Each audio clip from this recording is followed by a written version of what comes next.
Halo semuanya, pernah nggak sih kalian terpikir bagaimana tantangan dan juga solusi dalam mengelola limbah padat, pencemaran tanah, pemanfaatan biosolid, dan juga sampah perkotaan?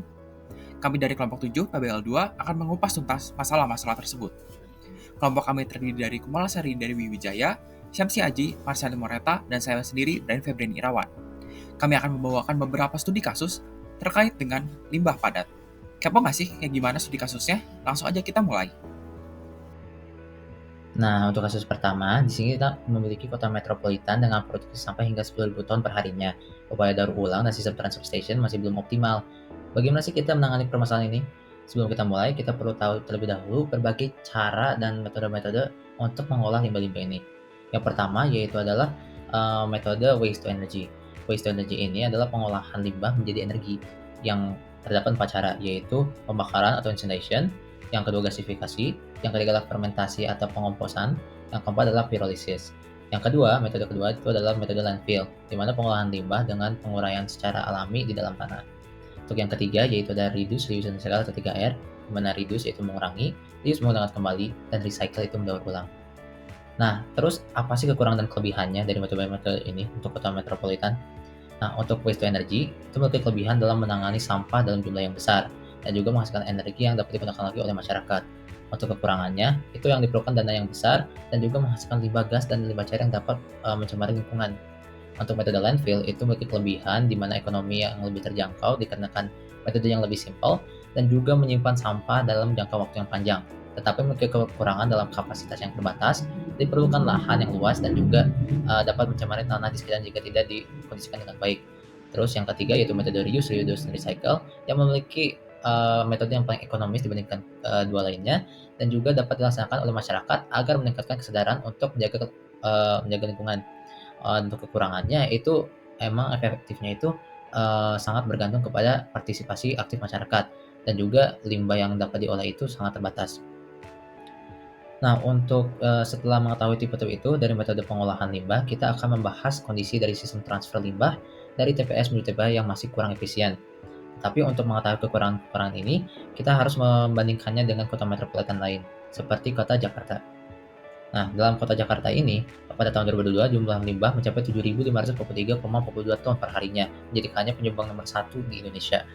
Terus juga terdapat 1.101 lokasi TPS yang berada di sekitar kota, tetapi masih kurang di daerah perumahan di Jakartanya. Dan juga yang terakhir itu adalah TPA Bantar Gerbang, itu satu-satunya TPA yang digunakan di Jakarta yang terletak di Bekasi. Nah, setelah mengetahui ini, kita dapat implementasikan ke dalam kota X atau kota yang kita dalam kasus kita ini. Untuk yang pertama itu kita dapat mengaturkan jadwal dan rute tercepat ke TPA. Pengaturan jadwal ini sangat penting agar kita dapat mengetahui dan dapat menghindari jalan yang padat. Dan rute terpendek belum tentu rute tercepat. Dan kondisi dari jalan dan area juga dapat sangat berpengaruh terhadap pentransferan limbahnya. Terus penambahan TPS juga dapat dilakukan. Hal ini akan menambahkan jumlah tempat pembuangan sampah untuk warga sekitar dan mengurangi sampah yang tersimpan di satu TPS pada secara sekaligus. Nah, terus apakah ada faktor lain yang mempengaruhi? Tentu saja, yaitu faktor geografi dan demografi. Di mana geografi, ukuran, dan kepadatan suatu sistem pengolahan limbah yang akan diterapkan itu tergantung pada itu. Semakin besar kota, maka semakin jauh jarak TPS kepada TPA. Selain itu, kota di dataran rendah itu memiliki resiko pencemaran air tanah yang menggunakan metode landfill. Untuk demografi, itu semakin besar jumlah penduduk, maka semakin banyak juga sampah yang dihasilkan. Tidak hanya itu, terdapat juga budaya yang yang berpengaruh terhadap jumlah limbah yang dihasilkan oleh warga-warga. Agar kita dapat mengolah limbah lebih efisien, mari kita gabungkan ketiga metode tersebut. Strateginya itu adalah seperti pertama itu pada metode 3R atau reduce, recycle dapat mengolah bahan organik yang dapat diolah terlebih dahulu sebelum dialihkan kepada waste to energy, di mana sampah-sampah anorganik yang tidak dapat diolah melalui 3R dapat diolah melalui proses waste to energy yang akan menghasilkan energi alternatif yang dapat digunakan.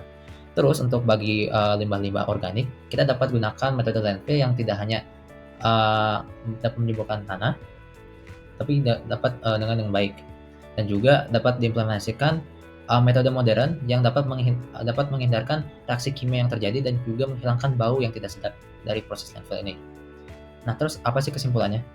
Nah, pertama ini adalah pengelolaan limbah memiliki 3 metode yang dapat dilakukan, yaitu metode waste to energy, landfill, dan juga metode 3R.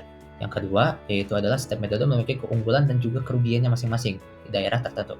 Yang ketiga, itu adalah pengaruh faktor geografis dan faktor demografis itu sangat berpengaruh kepada metode pengolahan limbah pada presisi jarak dan juga pada jumlah yang dihasilkan limbahnya. Yang terakhir itu adalah dengan menggabungkan metode-metode ini, kita dapat mendapatkan pengolahan limbah yang lebih efisien dengan biaya yang lebih murah.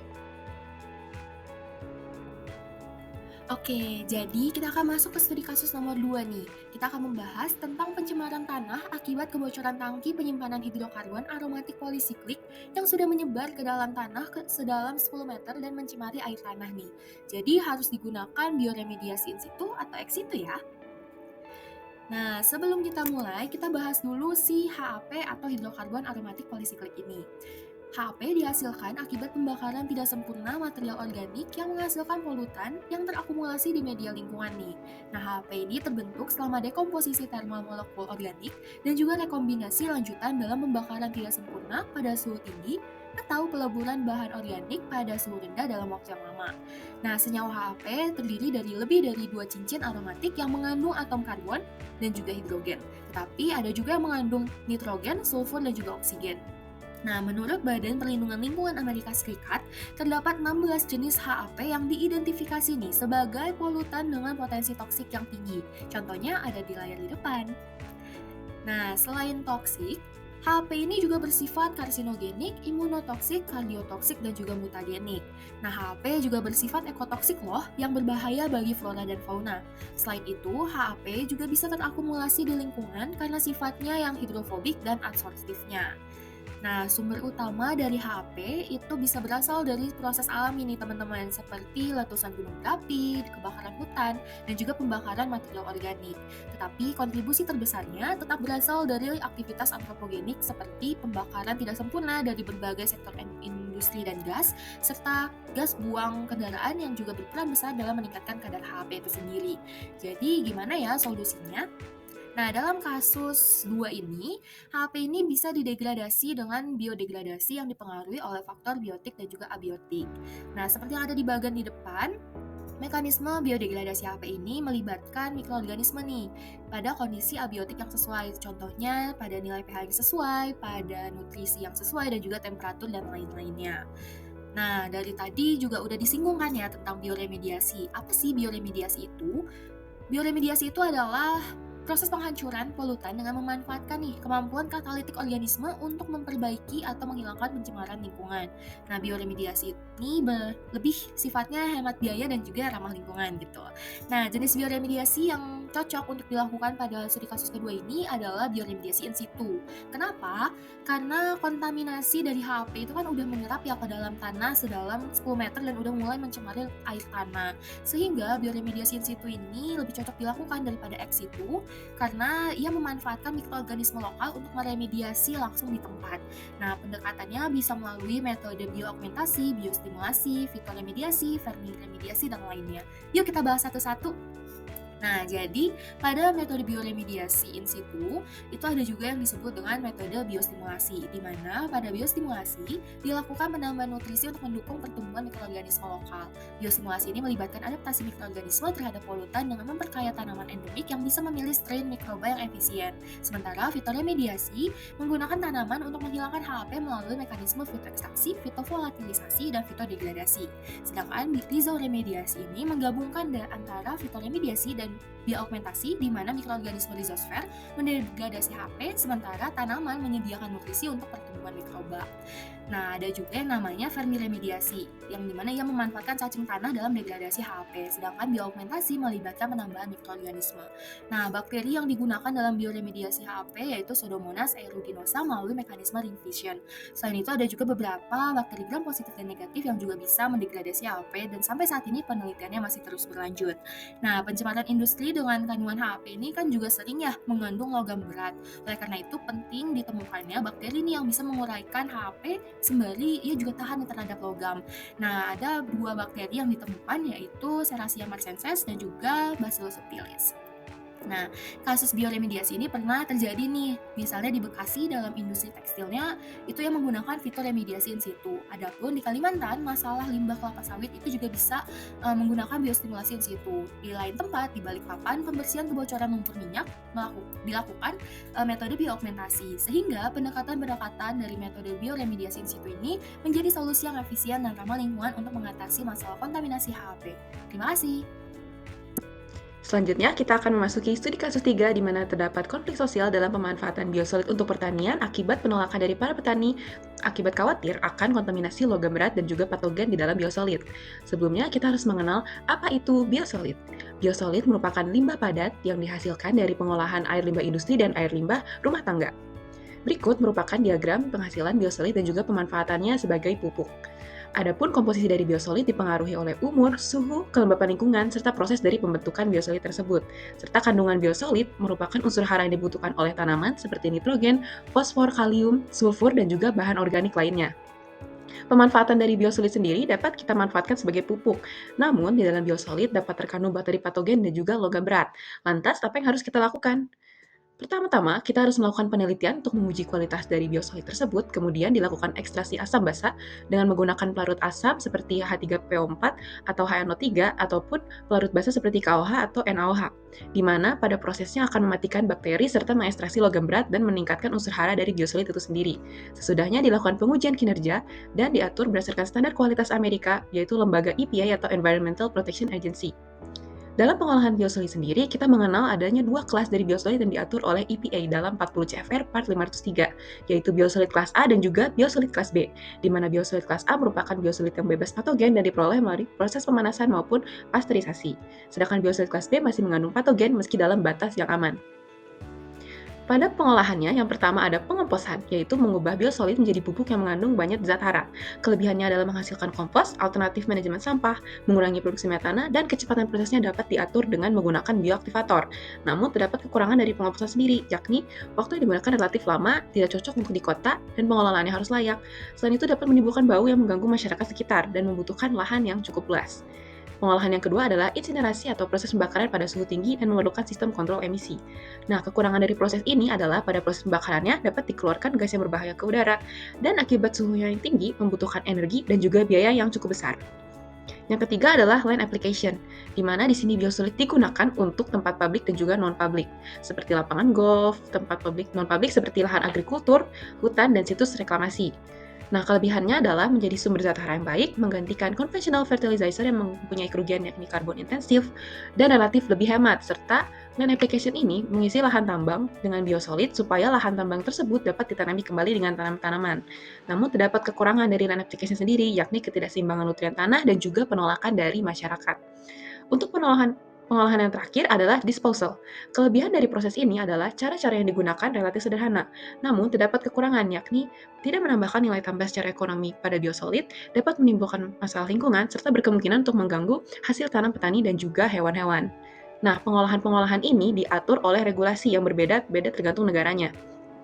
Baik, kita lihat berdasarkan regulasi dari Amerika Serikat. Nah, regulasi ini diatur oleh EPA, Environmental Protection Agency, dan lebih berfokus dalam mengendalikan bakteri patogen dan logam berat.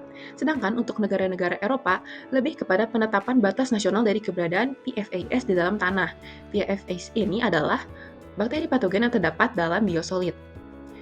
Berikut merupakan tabel regulasi negara Eropa terkait dengan PFAS dan juga biosolid.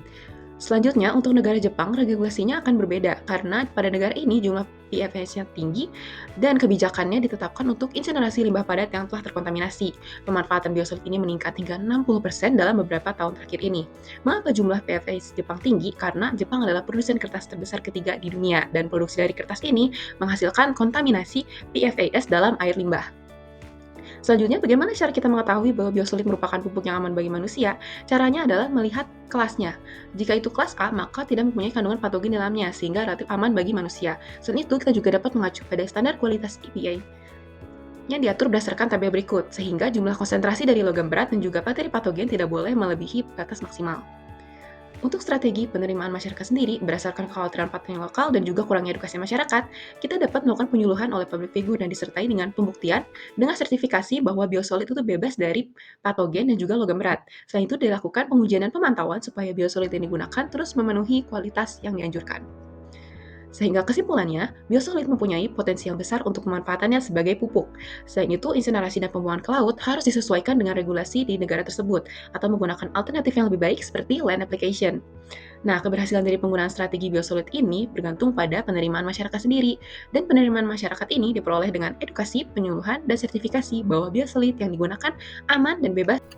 Selanjutnya, kita masuk ke dalam studi kasus 4, di mana ada sebuah pulau kecil di Asia Tenggara dengan populasi yang mencapai 500.000 orang yang mengalami masalah dalam pengelolaan limbah padat, infrastruktur terbatas, lahan untuk landfill yang sempit, dan biaya transportasi yang sangat tinggi.